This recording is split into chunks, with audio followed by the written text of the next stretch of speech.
मैं हूँ मीनू चौहान और आज हम लोग हिंदी वसंत भाग 2 के अंतर्गत अपना नया अध्याय शुरू करेंगे और हमारे अध्याय का नाम है कंचा, जिसके लेखक श्री टी पद्मनाभन हैं। और इस पाठ का अब हम सारांश देख लेते हैं क्या है। अप्पू हाथ में बस्ता लटकाए नीम के पेड़ों की घनी छाया से गुजर रहा था। वह सियार कौवे की कहानी का मन ही मन मजा ले रहा था।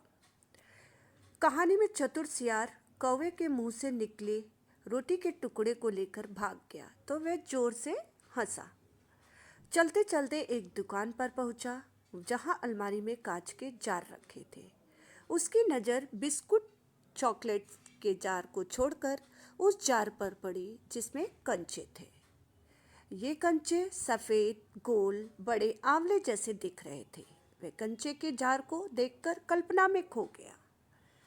उसकी कल्पना में वह जार इतना बड़ा हो गया जिसके अंदर वह खुद ही समा गया। बाद में वह बहुत देर तक दुकान पर ही खड़ा रहा। वह कंचे लेना चाहता था लेकिन स्कूल की घंटी सुनते ही वह दौड़ पड़ा। स्कूल में देरी से आने पर वह सबसे पीछे बैठा है। उसकी कक्षा में मित्र रामन, मल्लिका, अम्मू आदि आगे बैठे हैं। उसका एक मित्र जॉर्ज था। वह कक्षा में ध्यान नहीं दे रहा था। कक्षा में मास्टर जी रेलगाड़ी का पाठ पढ़ा रहे थे। मास्टर जी बार बार अपनी बेत को मेज पर मारकर रेलगाड़ी के बारे में पूछ रहे थे, किंतु अप्पू अपने ही में खोया हुआ था। उसे तो केवल कंचों वाला लोहे का जार दिख रहा था। वह सोच रहा था कि वह जॉर्ज के आने पर उसके साथ मिलकर खेलेगा। इतने में ही उससे एक चॉक का टुकड़ा आ लगा। वह खड़ा हो गया। मास्टर जी ने उसे डांटने लगे। मास्टर जी उसका चेहरा देखकर ही समझ गए थे कि उसका ध्यान कहीं और है। उन्होंने अप्पू से पढ़ाए गए पाठ के बारे में पूछा। अप्पू उनसे डरकर कांपते हुए जवाब देने लगा कि कंचा।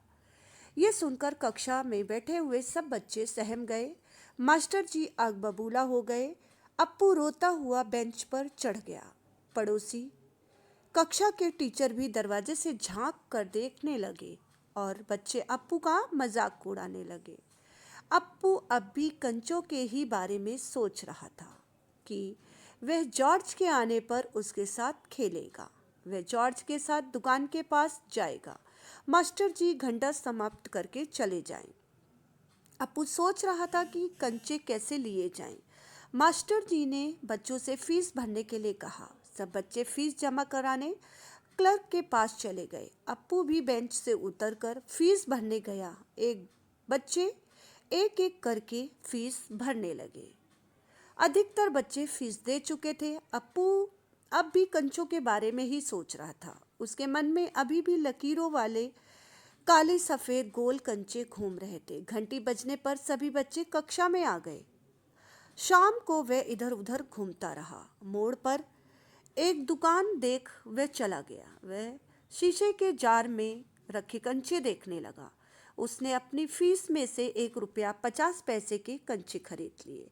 दुकान वाला पहले तो घबरा गया, लेकिन सोचकर कि बच्चा कई बच्चों के लिए कंचे खरीदने आया होगा, उसने उसे दे दिए। कंचे खरीदकर अप्पू बहुत खुश होकर घर की ओर चल दिया। वह सोच ही रहा था कि शायद पूरा जार उसे मिल जाता। रास्ते में उसने कंचे की पोटली खोली तो सारे कंचे बिखर गए और वह उन्हें चुनने लगा।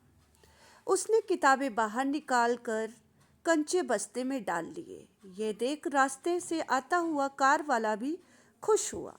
अप्पू बस्ता पीठ पर लगा और किताबें हाथ में लिए घर आया। वह बरामदे में स्लेट कॉपी फेंक अपनी माँ के गले लग गया। उसके बस्ते में इतने सारे कंचे देख हैरान हुई। यानी अप्पू की माँ उसके बस्ते में इतने सारे कंचे देखकर हैरान हुई। अप्पू ने बताया कि वह फीस के पैसों से कंचे खरीद लाया। माँ ने कहा कि अब खेलोगे किसके साथ? यह कहकर माँ रोने लगी, क्योंकि उसकी एक बहन थी मुन्नी, जो अब इस दुनिया में नहीं रही थी। अप्पू ने बस्ते से खुश होकर आंवले जैसे सुंदर सुंदर कंचे निकाल दिखाए। उसे देखकर माँ भी हंस पड़ी।